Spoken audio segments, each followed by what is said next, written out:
You are now listening to the Bullseye Podcast, brought to you by AFI Advisors. Sit back, get comfy, and keep all arms and legs inside the vehicle when in motion. And now, here is Josh, Peter, and Brian. Hello, everyone. Welcome to the Bullseye Podcast, brought to you by AFI Advisors. This is Josh Shores. I'm here with Brian Brummett, Peter Raber. Very nice. The Three Musketeers. We are back. It's been a while since we've all been in this room together. We've been busy. Yeah. I can't even remember the last time. Months. It has been months. Months. Well, we're here today. We're going to talk about some maybe bad decisions people make with their money, even with the best intentions. I think that happens more than we would realize. But before we jump into all of that, let's just kind of catch up. Brian, you have a newborn child. I do. How old's Bruce now? Bruce is almost 6 months. Okay, we need a Bruce update. Yeah, he's doing good. He's trying his best to crawl. He's sleeping through the night. Thank goodness. No, he's doing really good. Were you a slow crawler? Did it take you a while? It took me a while. I don't know if I ever got it. I may have just been a scooter. Well, now the fun part is he does roll wherever he wants to go, and wherever he wants to go is always where the cat is. Yeah. So that's always fun. That was Henry. He figured out how to roll and was like, I don't need to crawl. I can roll. He'll roll straight over to the cat, get about 3 feet away, and the cat will get up and walk to the other side of the room, and he'll start rolling that way. So, do y'all ever think about weird things? Like what it would be if we still did stuff like that as adults, just rolled around? We evolved to roll. that would be. I'd just go to roll and then crawl over here to the bathroom. We probably wouldn't build ceilings as high. No. You know. You don't need them that Doors high. would be wider. Don't You'd have need 'em different that set high. of calluses. Yes, you would. Well, we hope to have Bruce on the podcast soon. We'll get him in here in the next couple of months. I You don't know know how his vocabulary's doing. No, he doesn't. It's all right. Mine's still developing. It's fine. Yeah. Well, we do have a lot of things that we want to hit on because we've got an article that we're referencing. We've got some questions that people have sent in all the way from Nebraska, the Cornhusker State. So we want to get to that toward the end, but let's start at the beginning. So, dumb decisions with smart intentions. Why people chase trends or panic sell. So, I think this can be a very slippery slope of mistakes here that we're about to roll into. But let me ask you guys this. Question 1. Why do intelligent people often make emotional or impulsive money decisions, even when they know better? They know better. Well, there's a reason too smart for your own good is an expression. Right.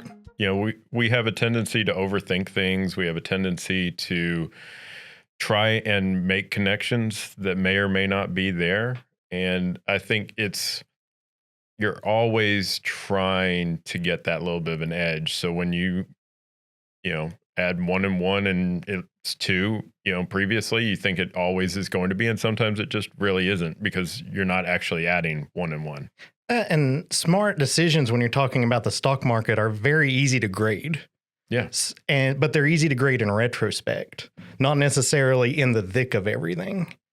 Oh, for sure. So, one of the things that keeps coming to mind is the people who sold in March of 2020.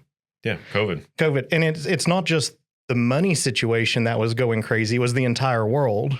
Right. And it's hard to be non-emotional when the world feels like it's falling apart.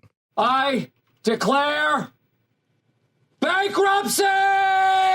Well, and you have this thing of, is it smart in the moment? Is it smart in the month? Is it smart in the year? Is it smart in your overall 5-year plan? So COVID was a 3-month down, 3-month up. Yeah. Back to break even. We had the tariffs earlier this year. It was February to April to June-ish, before. And so in those moments, you can actually be right for the next week or so. Yeah. And feel right.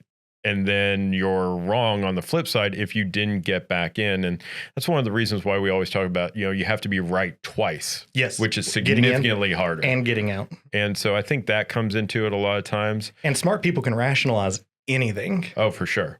Anything. Yeah. Why am I breaking this plan that we set up? Dumb people can too. Yeah, you really can. If you want to, you can rationalize anything. It's hard, and it's one of those things that, especially when you're dealing with money, you add fear into it, and so that clouds whether or not you're making a smart decision. There's so many factors that you think you've seen something before, and it's not really that. It feels like intuition or pattern recognition, Right. but it's maybe not. You're taking an entire situation and trying to simplify it to what you understand. Right. And we've got econ backgrounds, right? Yep. So No. what's the famous phrase in econ is holding all other things constant. Yep. Which never is the case. It's never the- So, we've had, how many discussions have we probably had over the last 6-7 years? The national debt is going to kill the stock market. Oh, weekly. It might. Yeah. You might just be 20 years early. So intuitively, yeah, if you just look at the fact that the national debt is growing exponentially fast, the government shut down, all these bad things, the stock market should be doing awful in the vacuum of that. And we're at all-time highs. Yeah. Well, so when you have people in your ear and you have this confirmation bias, how dangerous is that to make people kind of double down on those bad decisions? Like you get Extremely dangerous. because you'll ask people, right? You'll talk to people about decisions because you want to hear them say, "Yeah, that's a great idea. Yeah, that's a great idea." Yeah, you're right. Type things. The echo chamber. You Yeah. only watch one TV station and you get the same thing 24/7. What would it be? It doesn't matter which Yeah, one I was it gonna- is. I would say ESPN. So yeah, ESPN. You're watching be the my one. Dodgers blow the World Series. No, you're if you listen to Fox News or Fox Business, if you watch Bloomberg, if you read the New York Times versus the Wall Street Journal versus the Washington Post, if you're only ever getting one source of information repeated over and over and over, I think the cumulative effect, and they've done studies on these, you can have one article that says XYZ is bad. Yeah. And then you can have 4 more articles that all reference that same study. It doesn't mean it's 5 times as bad. It's still just one time, one study, this thing's bad. And I want to add, if everybody agreed on it, then there wouldn't be a market anyway. That is important to remember. Yeah, I mean, just the simple fact that I'm able to sell something means that someone else thinks it's time to buy it. Right. Well, in your market, and I've always found this interesting, your market is nobody else's market. Right. Because if they're trading on a minute-by-minute basis or a 5-minute trend or a 15-minute trend, their reasoning is completely different from the person who's buying it to hold it for 3 years. So would you push custom portfolios? That is why we talk about custom portfolios all the time. It's funny you say that, though, because that's one thing I've always thought about as kind of a weird quirk with the stock market is what you just said. People offloading certain things at certain times because of certain reasons, but why would others be buying that? And it's funny because you connected the dots. It's just everyone's on a different path. Everybody's on a different path. And they're using that as, that different angle information, differently. Yeah. different perceptions of what that information means for the future. Well, and I was actually watching a TikTok about a guy's trading strategy. And yes, I'm on that side of TikTok where I get stock stuff there, Right. not dances, right? But his strategy literally was he only trades between 9:33 and 11:52. And he has certain things that he watches during that period of time. That's the only time he trades. He could care less what the S&P or the Dow is doing for the overall economy or what the reflection is. He's just looking at the trend during that time period, and he trades in a particular way. That has nothing to do with why I buy the S&P 500. Right. But it affects it. Mm-hmm. And so I see the market drop right out the gate. And I'm like, oh, Lord, what's going on in the economy? Maybe nothing. It may just be a whole bunch of people like him who are pushing that trend for the next hour and a half. And back to your other point a little bit, I have in the same day sold a stock for one client and bought it for another client simply because what's going on in their lives more so than what was going on with that stock. I might sell aggressive stock in a retiree's account and buy it in somebody who's building, leading towards that. you liquidate and Yeah. okay, well, that's where my gains are, or that's where my losses are. And so that's why that stock's getting sold. And you amplify what we're doing for the individual to the hedge fund level and the big institutional traders who are, well, I have to make my portfolio work. I'm going to sell $1 billion of Microsoft Right. and buy $1 billion of NVIDIA or whatever it happens to be. And we get moved around. And we have completely different reasonings for being in the same vehicle. Yes. So when the bad times come, I'm going to kind of pivot a little bit. When the bad times come, why is it so hard for people just to do nothing? Why is it so hard to get them not to have a knee-jerk reaction and to stay the course? As a control freak, I feel like I can answer this. Control, right? When everything's chaotic and you feel like stuff is happening beyond your control, you tend to go for any toehold you can get hold of. When you're watching your money fluctuate and be very volatile, let's go back to COVID and the government having stuff shut down and you're unable to go live your normal life. Maybe the only thing you can do to feel like you have that control is to change around your portfolio. Sitting around and doing nothing a lot of times feels like it's similar to studies about how people who are passengers feel like they could have avoided that car accident had they been driving. Chances are they couldn't, but the sense of control and putting themselves in that situation makes them feel like they could. It's the same thing with a portfolio. Just by moving stuff around, they feel like they could avoid that accident. Gotcha. Yeah. There used to be a thing, and the SEC cracked down on it a long time ago, but there used to be a thing where people would trade just to create the illusion of activity. Yes. So I would buy Coke and sell Pepsi, and then the next month I would, flip-flop and go back into, and functionally nothing changed, but brokers were getting a whole bunch of money on the commissions, and it looked like they were doing a whole bunch of work. But humans have a hard time sitting still anyway. I mean, I'm having a hard time sitting still here in this chair because it's got a rocking factor. I'm doing the same thing. But You're doing really well, actually. I'm trying. I'm fiddling my hands down here. We're only like about 10 minutes in. It's tough. The caffeine's kicking in. Yeah. But like, if you ever just try to sit still, especially, now with Bruce, you're going to see they don't sit still. We as humans don't like doing that. And I remember, going back to what Brian was saying about COVID, one of the things, we had no idea what was going on. We had no idea where this thing was going to play out. But the one thing that we did pretty consistently was send out messaging saying, hey, this is what's happened during the last 11 times we've seen a major medical outbreak.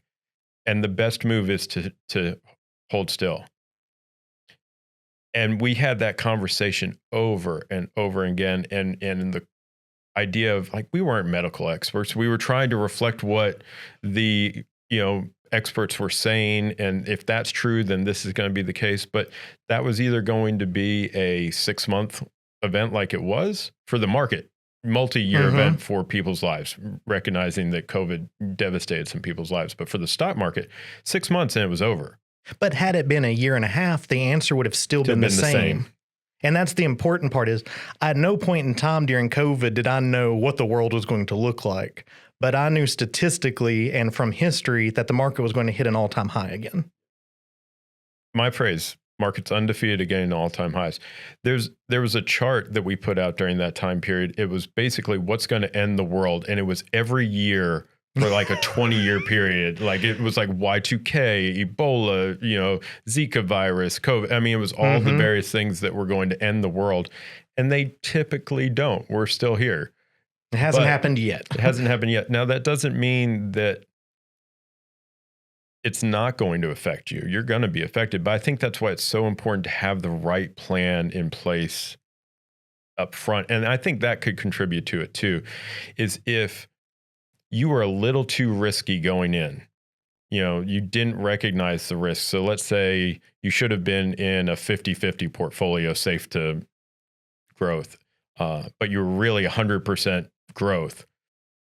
It hurt more than you were expecting it to. And so it's really hard to sit still there. And the other thing is, it's not when the market's going crazy like that, things are happening outside. So with COVID, it was people's health. But if I remember very heavily, like 08, 09, market drops 50%. You got to a point where people who were out of work were sitting there going, it can't drop any lower. Otherwise, I can't live the life that I need to live. I have to get out of the market, even though I know it's the wrong decision to get out.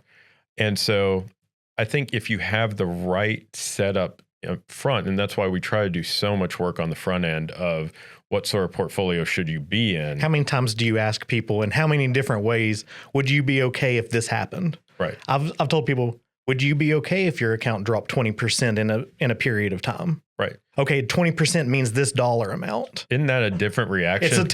Everybody's okay with losing 20%. No one's okay with losing 30,000. Yeah. And when you make the numbers bigger and bigger, people are okay. So let's say you've only got $100 in your account, you lose $20. You're like, I'm going to make $20 back. Right. Right. You extrapolate that to 100,000, to 1 million, to 10 million, or whatever the number is, and the number gets bigger and bigger and bigger. And we see it here because of the amount of money that we manage. Right. When the market moves 1 or 2% in a day, the assets under management that we have moves millions of dollars. And so we get a little numb to it. But when it's your money and your account's moving large dollar amounts, it's hard. And so sleeping at night is important. Imagine not watching it all day and then getting a monthly statement and it dropping that amount in 1 month. Right. For sure. I mean, that's scary. And what do people do when they see a potential threat? They fly towards safety. And that's completely normal. And that's why people do these things in the stock market that we're talking about. That's why cavemen went back to the cave. That's why you went back to, it's biological. When something's scary and dangerous, you're safer. I've done this enough to know that we're trending at a dangerous pace to get real deep. Yeah, we like I this can stuff. pick up on the warning signs, and we're getting really We're going close. from economics to philosophy. Yeah, so we're gonna shift the energy a little bit. Thinking about, do either one of you all have treadmills? You don't strike me as treadmill people. I have a walking pad that I probably walk 2 miles a day on. We have many things. So we've got a rower, we've got a Peloton, and we've got a treadmill. And none of them get used the way they should get used. Well, I guess that's what we're getting at, because one of the kind of interesting angles on this was, what's the financial equivalent of a treadmill becoming like a clothes rack? I've got a perfect one. So do you remember what year I bought that fish tank? We were at the old building. We were at the old building. So you made a fish tank a clothes rack? No, but it might as well. So I bought this fish tank because I really thought their dining room for some reason needed a fish tank in it. And I put in months and months of research, getting the water chemistry right, figuring out the perfect fish. Spent hundreds and hundreds of dollars on this thing. The fish all died. So now I'm sitting here and we've had this empty fish tank in our dining room for like 2 years now. And so we're doubling down officially and putting more money into it to, I guess, kill some more animals. Yeah, I think everybody has them. I think if you were looking for a stock market equivalent, I think it's that high dividend paying stock. Yeah. So I bought Verizon because it's paying me 6-7%. And I love that dividend as I watch it drop year 10%. after year after year. So yeah, I got my income, but I've lost value over time due to, it was a good thing. I bought a dividend paying thing. I bought a treadmill. It's a good thing. I'm going to get healthy. And so that for me is what kind of popped off in my head is those things that seem like the right decision. But when you actually look at the data, and we are not a country that looks at the data. No. But if all else was to remain equal, we would have been right. We would have been right. On the back of that, I'm curious, what's one dumb decision you've made that had smart intentions behind it? And it could be personal, it could be financial, it could be client-based, whatever. I really thought Teladoc was going to do well as we were going into COVID. I remember you saying that. And we talked about that. And it did really well until it just didn't anymore. I think, in fact, one of our predictions you were teledocking something with our New Year predictions. Well, I think I remember we started hearing rumblings of COVID, and it kind of started making sense that people who had lower immune systems wouldn't want to go to a hospital with a bunch of sick people. Or let's say it's just routine things like re-upping a medicine, or, hey, I have this, look at me, I'm sick. Can you give me some medicine? all the categories make sense. It made sense. Yeah. And it just didn't. That's stocked. And That's the concept worked. And that's all else remaining equal. It would have been great. The thing that didn't remain equal was the competition. It turns out you don't need to have a stock to do it. Hospitals can do that. they figure it out without having an extra person in the middle. They got rid of the middleman. And yeah, so I think that's a really good example. We've been there with, there was a company that was going to be at the forefront of stem cells. In the symbol on it was actually STEM. Okay, I remember that. Never took off. We were really early on this. There was a thing where it was a play against interest rates going higher. And so you could short the treasury, and as interest rates went higher, you would make more money, right? We were about 3 years early on it. We were about a year too early on Albemarle. Yeah. And so, which was a great concept. It was the right concept, just wrong timing. So I think that happens a lot. I think personally, I've gotten into, the problems that I run into are like not canceling subscriptions, or, the ADHD is strong. And so I thought I was going to do that, but it comes with a monthly subscription, or I'm going to cancel that free trial. That type of stuff happens a lot. I hate subscriptions. So instead of doing a monthly thing, I'll just say, okay, I'm going to go ahead and buy a year, cancel it, so it'll just expire at the end of the year. And I use it for a month or two. And it would have just been better to get a couple months worth. And all in an effort to save money. What are you regretting, Josh? Oh, I have many. I've made a lot of poor decisions with vehicles. Oh, for sure. And that's a good one. I did it very early on because there's different types of vehicles. There are older vehicles that hold their value, that become like a novelty, that their price goes up. There's ones that survive polls and ones that don't. Yeah. So kids. I remember I bought a lot of vehicles growing up. I just got into that habit, and I can't help but think sometimes how much money I probably just, I want to say, but I think I don't know that I can say that, but well, I think that's a really relatable one. And I see a lot of people with that one. Yeah. Cars are a thing. Collectibles are a thing. Mm-hmm. Hot tubs, boats. Hey. Yeah. I know all the things, Josh. I'm sorry. These are all the things I want, Brian.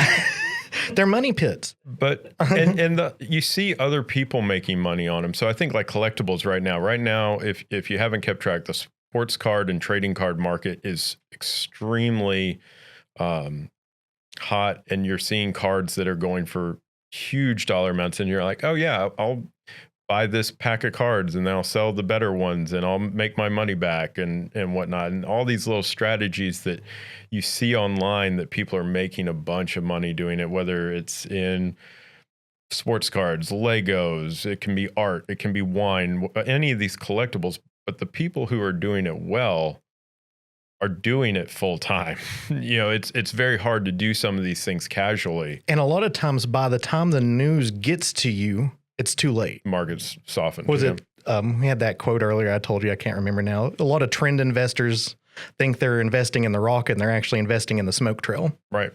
Yeah, for sure. And the people who get off the rocket first, make a ton of money. Great. Yeah. But a lot of times by the time you're hearing about it on the news, it's probably too late. Probably.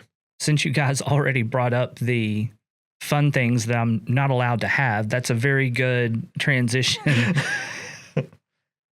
for where we're going. So Peter had sent an article over, and it was really interesting. I want to read the title, and we've kind of handpicked some of these things out of the article because we didn't want to read the whole thing. But it's titled, "It's Been Over a Decade and I'm Still Trying to Pay Off the Interest."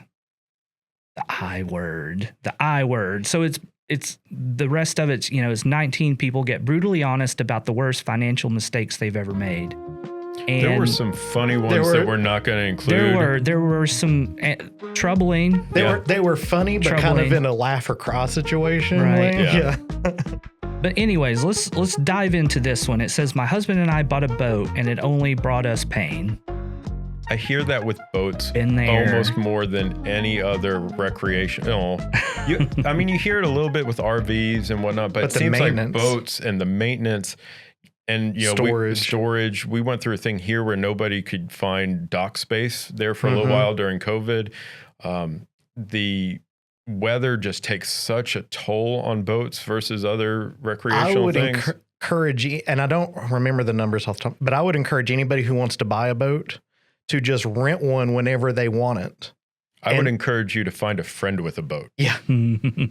Josh, speaking of people, friends, do you want to help me move later with your truck? But seriously, how often do you really plan on going out on the water in that boat? And if you really are, then they can be fabulous. Absolutely. But that's why you test it out for a while first. Right. Find that friend, rent a boat, do something for a while to see if that's actually what you want to do every weekend during the summer. Yeah.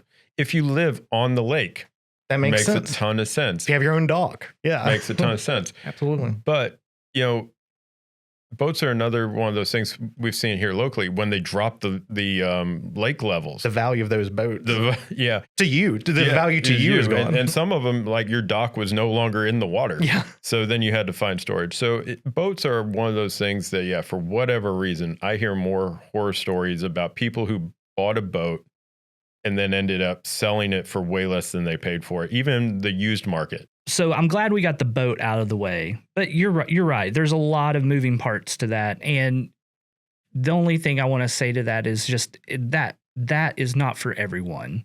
And I think that's essentially what you're getting at is it takes a very specific person / set of situations to make that make the most sense. And I think you can save yourself from a lot of this by taking a step back and saying, what am I really trying to get out of this? Yeah. Let's talk about some of those cards you were talking about earlier, Peter. This has to do with the third best basketball player of all time. It says, a few years back, I took out a $34,000 loan to buy a Michael Jordan rookie card in mint condition. This was at the height of the Last Dance hype, and I didn't want to miss the chance to own a sports card I've always wanted since I was a kid. Michael Jordan's one of the few sports people I actually know. I have a hard time believing he's just third best. Well, it's at least good marketing. Without getting into the best of all time in basketball, because I do think that is. I was kind of kidding. Which generation did you Didn't play he have in? the most assists also? That's a good team player.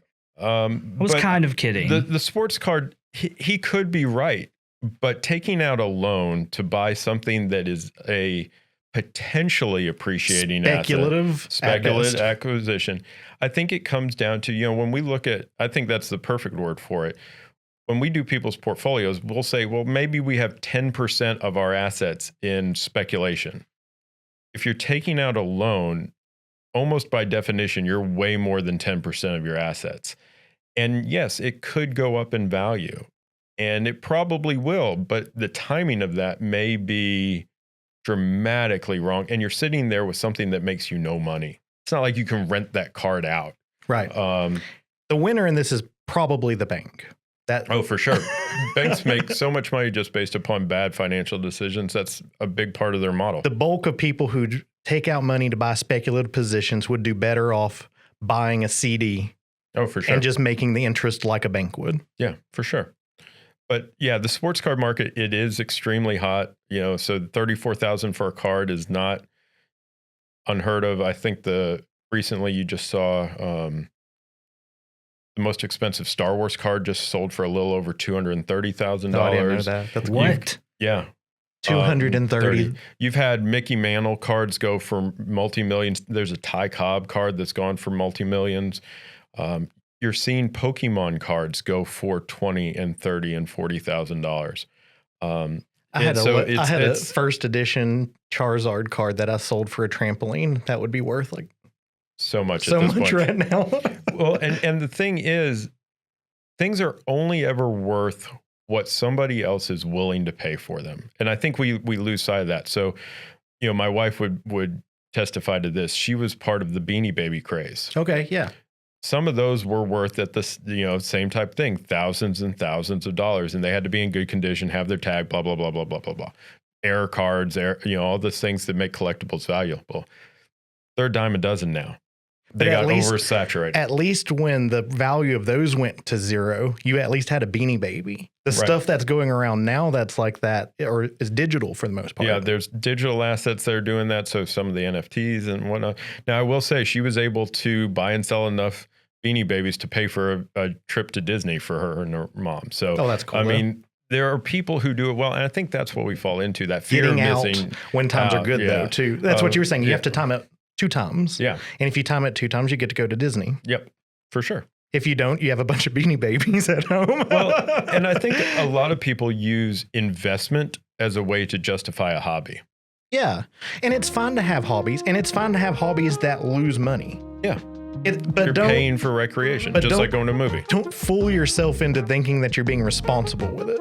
We're on the downhill stretch here. I did want to take a moment to be able to get to Chris's question. Thank you for sending it, by the way. Absolutely. Yeah. We more people be like Chris. We do get questions from time to time, and it's kind of nice just to mix things up a little bit and hear what other people are thinking about. And it's good to know. I mean, if you're thinking about it, I want to be thinking about it too. Absolutely. And it's cool to just know one person in Nebraska, because I know no one there. Spread the word, Chris. We want more Nebraskans sending questions. Everybody in the Midwest. He's asking, do you ever avoid purchasing something because you fear that you'll regret it? I wish I was more like that. I wish more people were like that. I think most people make the purchase because they fear missing out. So FOMO is a thing. FOMO is definitely a thing. And, I think in the message they sent, he's actually one of these people who does avoid the purchase. And he kind of references the idea that, yeah, he does miss out on some good things, but he misses out on a lot more bad things. Yeah. And that's such a great mindset to be in. I do avoid purchases, for me, that I can't justify the cost. It's a value thing to me. Yeah. I'm not going to avoid buying it because I'm going to regret it. I'm going to avoid buying it because it doesn't have that. I would rather have that money in my bank account than have that thing for that price. For sure. And I will say, you do miss out on some good things sometimes.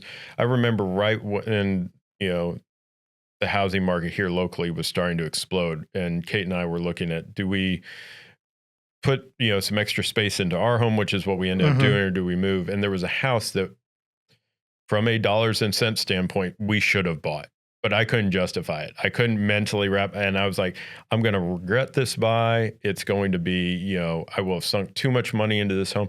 That thing's worth probably triple right now because it was so early on in the process. And I'm still glad we didn't buy it from I like my house standpoint, right. But from a money standpoint, we definitely made the wrong decision there. But you miss out on some of these things. But my fear there was, I'm going to have sunk too much money into this house. I'm going to regret it. I'm going to, be in a house that I like marginally better and paid significantly more for. So I do get the sentiment that I almost feel like it's easier to justify not getting it the higher the cost is, because I'm at this weird level of, I fall on the FOMO side with a lot of things, but then when you get into the bigger ticket items, I fall more on I think I'll regret this. This is probably not going to be a good decision. So I'm always jumping back and forth. I think that's probably really true. Interesting. And I would say, as far as, for lack of a better term, fear goes, mine would be more revolving around my cash flow. So I'm going to be much more hesitant to get something that has costs spread over time than a big purchase up front. So like a subscription, like we were talking about before. I don't want to lose $20 every month. I would rather buy something for $100. Okay. Yeah, generally speaking. Yeah. Because my fear has more to do with the safety of what my money can do to keep me safe and my family surviving and okay. To cut out that income, that causes the discomfort more than. I like what you said. I do think the dollar amount makes a difference, because I definitely can say at restaurants, like, I order some stuff that I'm afraid, like, I'm going to regret having not ordered that if I don't. Someone orders it beside you and you smell it or whatnot. Crab legs. But even down, it's like, yeah, I'm not super thirsty, but yeah, I'll get a Diet Coke, instead of just getting the free water or whatever it is. So I do think that's an interesting concept of how much is it, and I'd love to know where those dollars amounts fall for people. Different people, yeah. Because I would imagine two people making the same amount of money have two totally different budget systems of this is too much for me. Yeah. Well, that's interesting. Great question. Thank you, Absolutely. Chris. Feel free to send in other questions to us. I know we're wrapping up here, Brian. Thank you, Peter. Thank you. This was fun. Gotta get back to we should do this sometime. We should do this more often. Well, we've had a lot of stuff going on. We've been having a lot of guests. We've been having some events here at the office, and so good to get back to normal stuff. We'll get a couple of good episodes in toward the end of the year. We do our Christmas episode and then our New Year predictions, which is always quite interesting. I'm not real confident on our New Year's predictions having come true. Yeah, I haven't even looked at what they were, so I'm very curious to see. It's always kind of fun to go back and see those things. Thank you for joining us. We love to do this podcast. It's a lot of fun, and it gets us a little breathing room from some of the serious that's going on, so we appreciate it. Follow us on all of our social channels. You can check us out at afiadvisors.com, and we'll catch you next time. Thank you. We hope you enjoyed this episode of the Bullseye Podcast. Do you want to sponsor the show, or maybe even be a guest? Contact us at connect@afiadvisors.com to get the conversation started. Thank you for all of the continued support.